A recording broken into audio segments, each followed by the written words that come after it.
আলোচিত ইসলামিক বক্তা আবু তোহা মোহাম্মদ আদনান ও সাবিকুন নাহার সারার দাম্পত্য জীবনের ইতি ঘটেছে।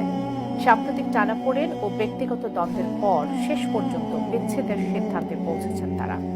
বিস্তারিত জানাচ্ছেন আরিফ হাসান। কাবা ঘরের গেলাফ ধরে কানলেও আপনি আমাকে যে মিথ্যা অপবাদটা দিয়েছেন এটা মাফ হবে না যতক্ষণ না আমি মাফ করছি। ওনাকে অনেক ভালোবাসি, আমি ওনাকে অনেক ভালোবাসি। আমি আপনাদের বোন, জাস্ট আমি ওনাকে বিয়ে পেতে চাই। দেশের আলোচিত সমালোচিত ধর্মীয় আলোচক আবু তোহা মোহাম্মদ আদনান, যিনি ধর্মীয় অঙ্গনে ব্যাপক জনপ্রিয়তা অর্জন করলেও সাম্প্রতিক পারিবারিক বিতর্কে সেই জনপ্রিয়তা ঘিরে তৈরি হয়েছে তীব্র আলোড়ন। আপনি আমাকে যে মিথ্যা অপবাদটা দিয়েছেন এটা মাফ হবে না যতক্ষণ। চলতি অক্টোবরের শুরুতে স্ত্রী সাবিকুন নাহার সারা প্রথমবারের মতো স্বামী তোহার বিরুদ্ধে গুরুতর অভিযোগ তোলেন। তার দাবি, তোহা তার প্রাক্তন প্রেমিকা ও বর্তমানে বিমানবালা জারিন জাবিনের সঙ্গে পরকীয়ায় জড়িত। পাশাপাশি তোহার প্রতিষ্ঠানে ফ্রি মিক্সিং এর অভিযোগ তোলেন তিনি।